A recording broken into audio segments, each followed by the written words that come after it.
time. Shout, shout.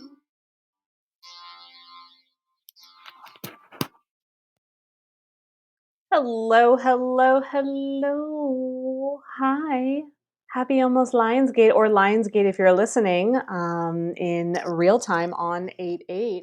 I am starving, so I really want to just get into this. And why? Here's the thing. I'd always like to eat before I do something like this, whether it's an event, whether it's a podcast episode, working with clients, and it's because it drops my vibration. And I say that from the space of like, I could eat the healthiest, quote unquote, healthiest thing in the world, but like my body is going to now shift from being in a space where I'm really open and able to receive the guidance and the messages that need to come through for you. And it's going to move into, let's digest this food.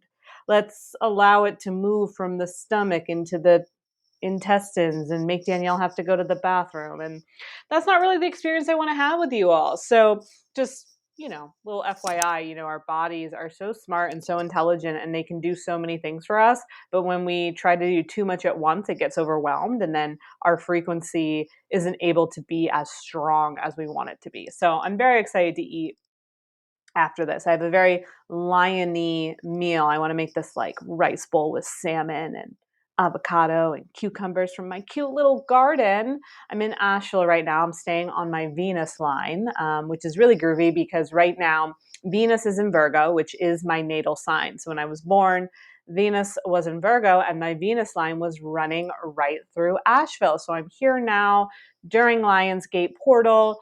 I will be here through the morning of my actual birthday, 8/9, and there's a garden. And I'm looking at it now and I can see the roses and the tomatoes. There's green beans in there, basil, so many yummy things. And it feels so juicy to be able to go and receive from the garden. It's like giving me a new wave of abundance. Like I don't hold back when it comes to spending money on food. Like I just said, I love eating and I really am mindful about when I eat and how I eat and what I'm putting in my body. And I love me a good Whole Foods. Here in Asheville, they have Earth Fare, which I freaking love.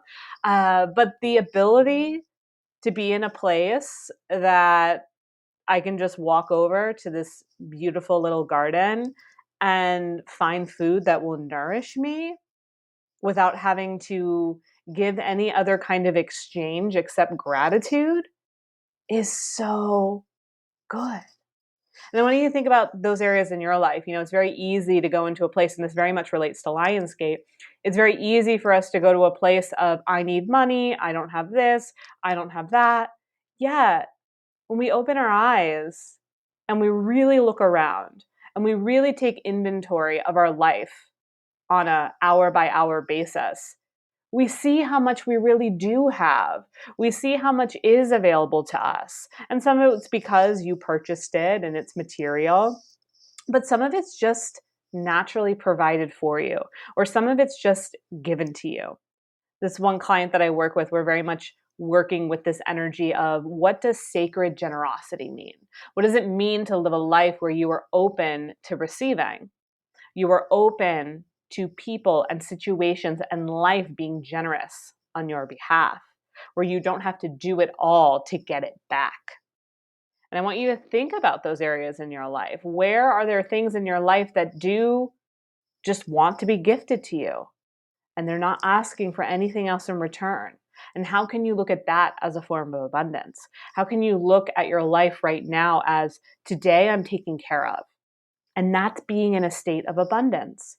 When we say, I can't afford it, I need more money, I don't have enough, we are repeating that cycle over and over. We are constantly reprogramming our mind and our energy field to believe in this notion, in this ideology of, I don't have enough. It's not going to be okay. And a lot of that comes from our past and the ways that we've been conditioned. And a lot of it also comes from, just not realizing that we're doing it. And so I want you to start to look at your life and realize it is abundant. Realize the fact that you get to listen to this right now. We are communicating with each other in this moment. Why is that possible? Because of abundance. because of generosity, because of an exchange that you and I have, or I'm able to provide this for you. Take that in. And instead of saying, I need more money, I don't have enough, say, look at what I already have. Look at what's growing. Look at what's fueling me. Look at what's nourishing me. And we start to reprogram our life so that we don't even think about lack. We don't even recognize that we're in a state of needing more. We just notice it when it comes to be that point. Oh, the fridge is empty. Time to go to the store. Looks like it's time for me to ask for a raise. Why don't I go ask for one? Oh, looks like I could use some more funds. Why don't I promote this workshop that I'm doing? And just give money a little bit more credit, give abundance a little bit more fuel in a way that inspires you, that feels good, that works with your life, as opposed to money always clashing. I could talk about money for a long time, but what I really want to get into, of course, is Lionsgate. So Lionsgate is occurring on 8/8, and there's a lot of layers to it. So I'm going to give you my breakdown of Lionsgate, what it means to me, a little bit around the history. And I also, of course, want to share with you an opportunity to join me on 8/8. Sunday at 11 a.m. Eastern Standard Time. We will be gathering right after the new moon in Leo. So we'll have a new moon in Leo. I want to say it's at 10:39 a.m. Eastern Standard Time. We will gather at 11 a.m. Eastern Standard Time. Don't worry if you can't be with us in real time. I will be uploading it right after we wrap. The workshop will be around 88 minutes, and you'll be able to do it at any time throughout 8/8. And anytime through the portal being open 8/16. Now, I recommend, if you can't do it on 8/8, again, the Lionsgate portal is still open until August 16th. But what I would recommend that you do is you try to time it so that you're starting at 8 o'clock or 8:08 or 8:35, because 8 and then 3 plus 5 equals 8, right? So 8/8. Try to find a little window of time that really adds in that 8/8 energy, right? You could do it at 4:40. That adds up to 8, right? So kind of find your own little timestamp that feels really yummy so that you can say, I am starting this experience still in the Lions portal at 8/8, okay? And the link is in the show notes if you want to join us. I really, really hope you can join. It's my favorite event of the entire year. And here's why. I'm going to share a little bit about it with you. So Lionsgate has technically been around since the ancient Egyptians, since the time of the Great Pyramid and the Sphinx, and that civilization was working with the Nile. And then in time, as the Egyptian culture changed and the civilization itself no longer became what it is today, as the Piscean Age started to take form, we lost sight of Lionsgate. We no longer really recognized it as something that needed to be celebrated and honored, and something that was very sacred and holy. And it was through the dawning of the Aquarian Age in 2012. So the Aquarian Age, when people say the New Age, right, or the New Agers in the 60s and 70s, what they were doing is they were preparing for the New Age that was occurring in 2012. So in 2012, we moved from the Age of Pisces, which kicked off with Jesus at the beginning of our time frame, 8 or 1 AD, if you will. And we moved into the Age of Aquarius in 2012. When we moved into the Age of Aquarius in 2012, we started to get new technology. And what I mean by that, we started to access different records. There's Akashic records. There's, new channeled information that started to come through. Now, when we move into a new age, things aren't instantaneous right away. We can see that even with Jesus, right? Like Jesus kicked off the Age of Pisces. But think about his legacy and what he accomplished before he died in 33 years. It wasn't like everything just shifted the day he was born, right? And the day the Age of Aquarius or the Age of Pisces started. It took a while, and it really took centuries for it to really actualize. And the Age of Pisces was all around about this idea of find the teachers outside of you, find religion, find community, find God through others. And the Age of Aquarius is the opposite of that. It's like, okay, we see religion, we see teachers, we see mentors, we see gurus. Now let's take that in for our own self. Let's believe that we are the guru, that we are the teacher, that we have access to intuition and soul knowing like never before. And as we usher in the age of Aquarius, and everyone that's listening right now, you are transitioning. You are one of the chosen ones that chose to be in a time where you were likely born in the age of Pisces, and now helping us move into the age of Aquarius. And as we moved into the age of Aquarius 2012, like I said, we started to get more intel into the tools and the technology that we would need in these times. We started to get more access to star knowledge, to the cosmic world. Personally, I didn't really move into my spiritual awakening, even though I was spiritually curious my whole life. I didn't really start to move into being a channel, being able to receive information, being able to communicate with source and the universe, and really understand the cosmic framework until 2012. And so when that year happened, what happened was individuals started to gain access to this thing called Lionsgate. And we started to learn and explore and discover there were coincidences with what people were receiving as far as downloads go around this Lionsgate, and how it related to the Egyptians and how they led their life back in ancient times. So back in ancient times, the Egyptians, as you probably know, very spiritual, very much honored the gods, very much looked at the star systems and the constellations that were in the sky. So much so that they modeled the ways that their pyramids were built, their statues, their temples, even the burial rituals that they had were all related to the heavens. They very much believed in this notion of as above, so below. They believed that whatever was going on in heaven had to happen down here on earth. So they mirrored a lot of different things. And one of the things that they did was Lionsgate. So it was believed that Lionsgate, there's two lions that govern over this. One lion, the great Sphinx, if you will, remains on earth. So we have this one great lion that remains on earth, while the other lion, its pair, is up in the cosmos, up in the heavens, and they coexist together. And there's a time every year within Leo season where these two lions are able to come together with the sun star Sirius. Now, when they come together with the sun star Sirius has a very high frequency. It's the second brightest star after the sun, okay? It is literally what the pyramids were modeled after, okay? So the Great Pyramid, if you will, was designed to be directly under the sun star Sirius. It's that powerful, right? So it is believed that during Leo season back in the day, what would happen was, because it was summer and it was hot and all these different things, the Nile would dry up. And when the Nile dried up, it was a time of, fear.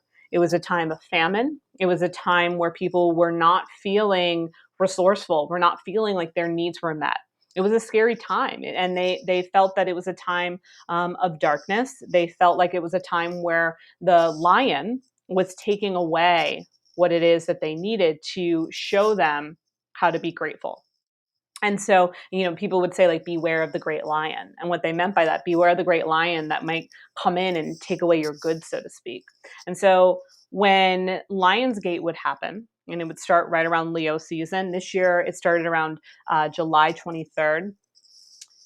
Things started to shift. The constellations in the sky started to move.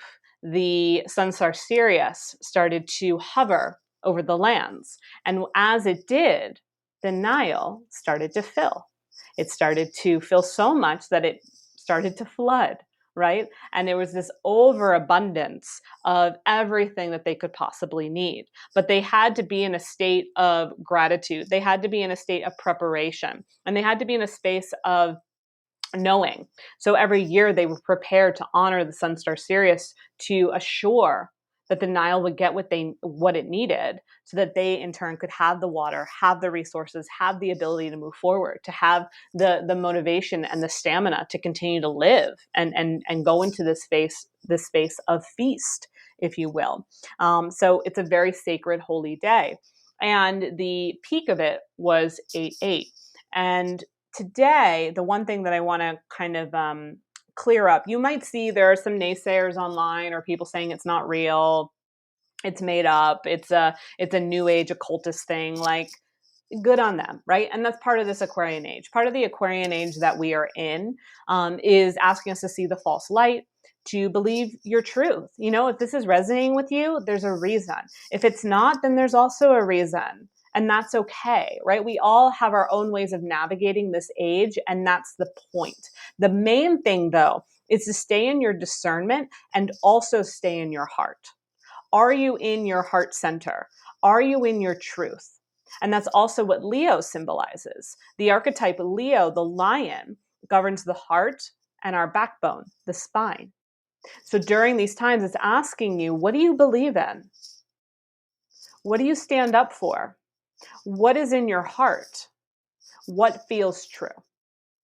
Now, one of the things that we see happen during the new age and the age of Pisces as well, you know, again, because we were born into the age of Pisces, we're still going to have people that are going to want to be the guru, want to be in charge, want to take advantage. And people take advantage of Lionsgate.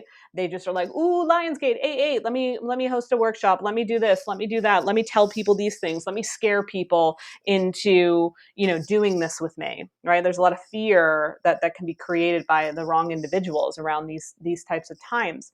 But one misconception that we have to realize that is false.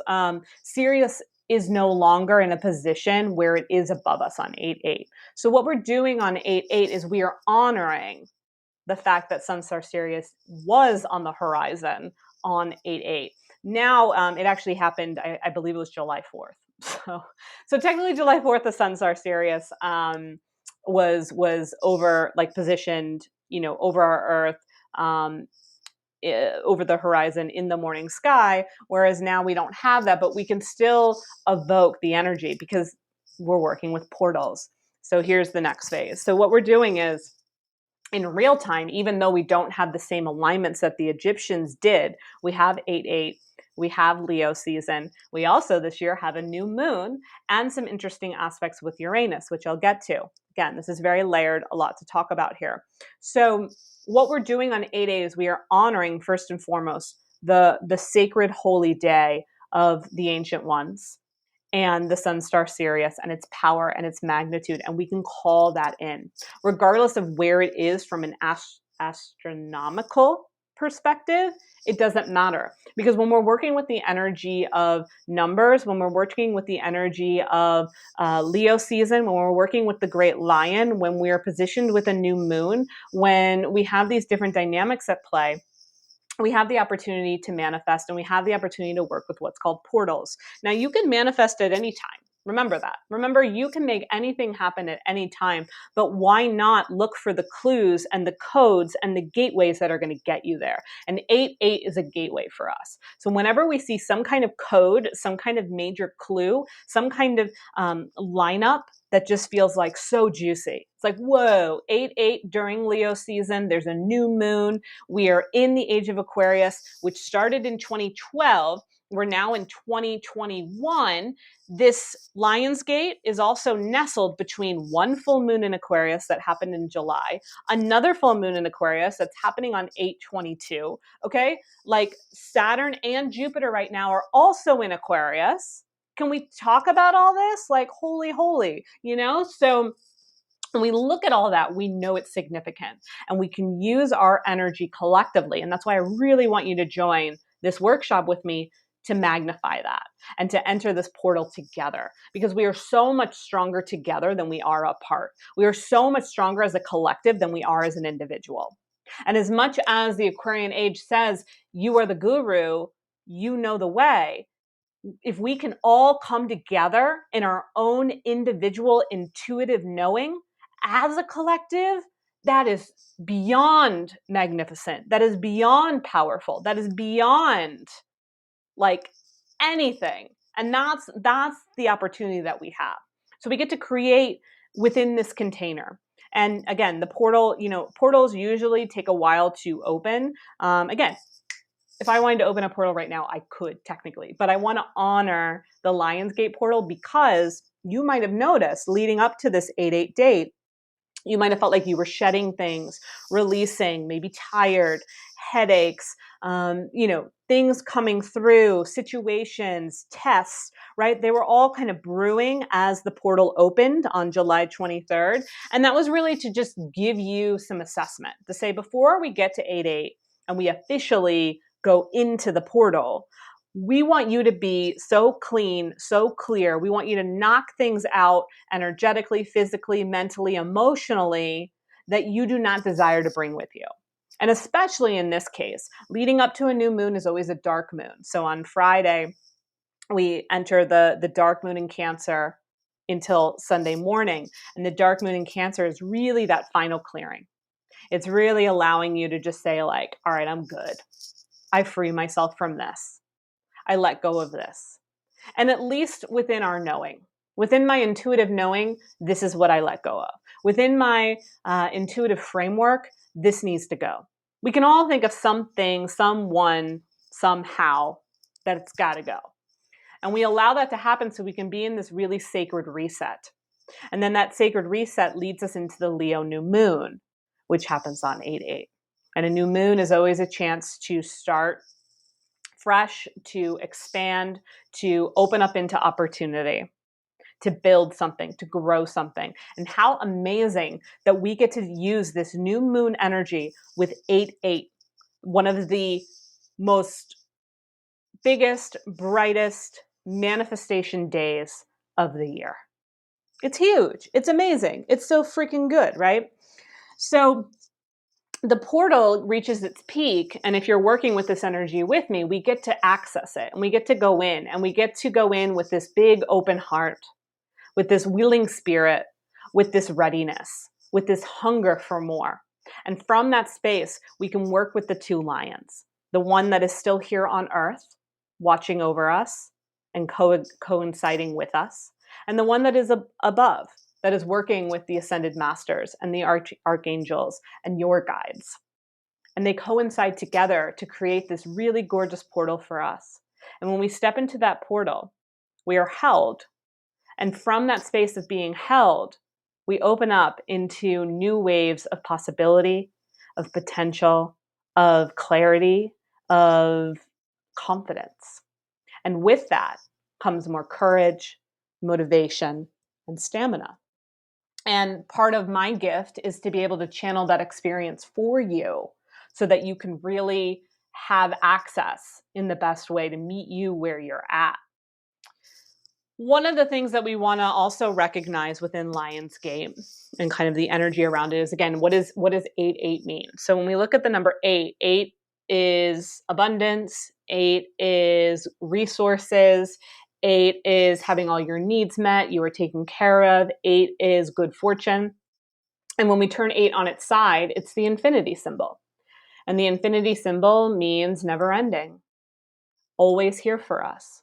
But so often, in this life, we don't believe in the energy of the infinity symbol. Like if you were to imagine the infinity symbol was like running as this like little timer behind you, how many times are you really allowing the infinity symbol to complete a loop? To really move in a way where it's actually making a seamless loop every time? Or do you stop it? Or do you send it back, right? Like our infinity symbol that lives inside of us or around us should always be moving in this beautiful kind of forward motion.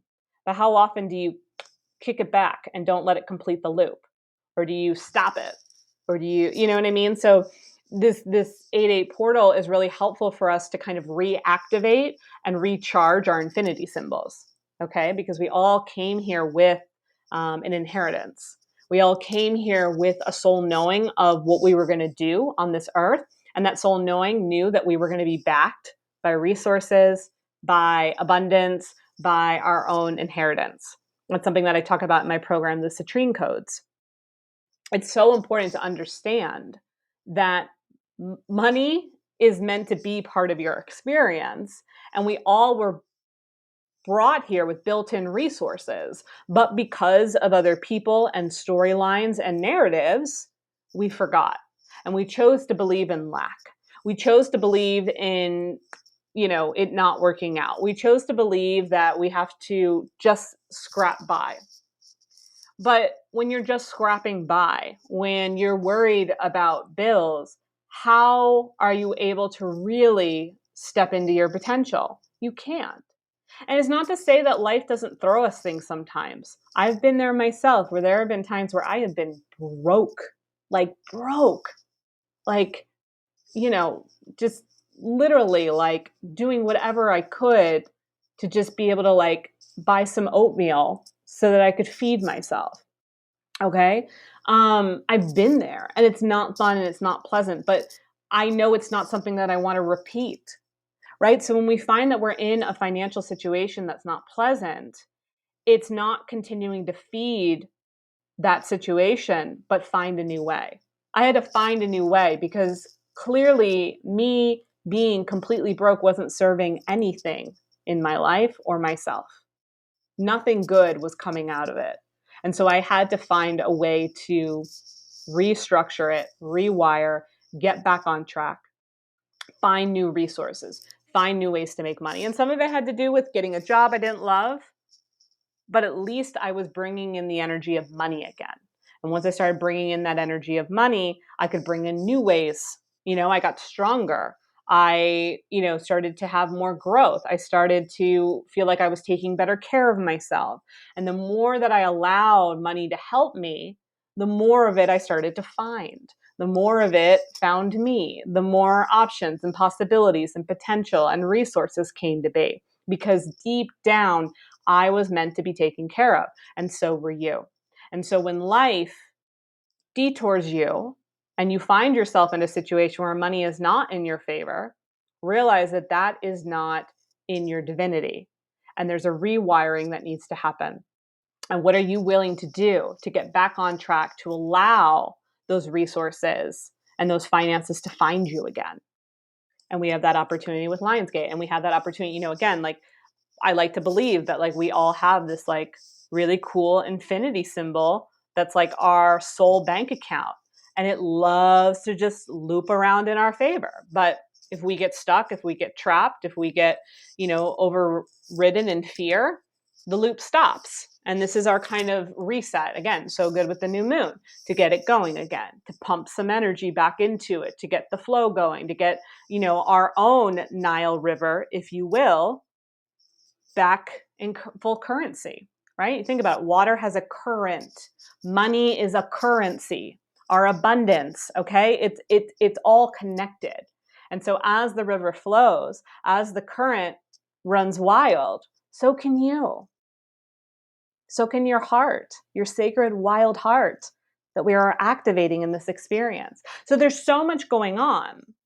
And this activation that's going to be happening is so powerful and so bright. It can completely alter your path if you let it. It can completely bring you that fresh wave of abundance, of potential. It can bring in that courage and that boldness that you're looking for. It also can help you with your confidence. So often people tell me I'm not confident. Like, not like, Danielle, you're not confident, but like they say, Danielle, I'm not confident. I'm not confident enough. I don't have the confidence. I'm not confident enough to do that. Here's the thing. You actually, just like you have a soul inheritance built into you and you are naturally abundant, you're actually also naturally confident. Because think about when you get a really good idea. How confident are you in that moment about that idea? Think about something that you love to talk about. How confident are you when you're talking about that thing that just lights you up? I want you to think about anything in your life that's very important. And I want you to think about the confidence that you have in your life around those things. You are naturally confident. When you get that really amazing idea, when you move forward with that thing, when you talk about what you love, you are confident. What you are lacking is the courage to move it forward. It's not confidence that we're lacking, it's courage. And this is our opportunity to claim our courage so we can resume our confidence. We can resume that juicy idea. We can resume going about that thing that we're obsessed with. But for some reason, we don't move forward because we're not courageous enough. We don't feel like we're capable. We weren't given the strength. We weren't told or validated in what it is that we were so confident in. So we lose faith. We lose strength. We lose our groove. But we never really lose our confidence, because if I ask you to close your eyes and think about something that really lights you up, you're confident about that thing. It feels really yummy. It feels really juicy. So this is about taking those juicy moments in our life that were dropped into us for a reason, and actualizing them in a way that allows us to be more courageous and resilient and willing to move it forward. I totally believe in your ability to do anything. I totally believe in the confidence that you have in making things happen. Where I know that you might need help is that elevation and that boost and that inner strength to keep it going. And that's the precious time that we're in. So I hope that gives you a little bit of insight around Lionsgate, what the 8/8 portal means. Again, having it on a new moon is really special. It's very rare. I don't know, like within since 2012, we've never had Lionsgate on a new moon. So this is really, really exciting. And again, I believe that 2021 is tier 2 of the next level, the next phase of the Aquarian age. So it really makes sense. And I love that. There will be an interesting aspect though, where we are making a square to Uranus. So Uranus is our planet of a change of our nervous system. And it can bring a lot of anxiety. And the anxiety that Uranus brings is really the anxiety that we feel when we're not doing what we're supposed to. Uranus asks us to see with our inner knowing. It works very closely with our third eye. Leo season, Lionsgate works with our solar plexus, our gut.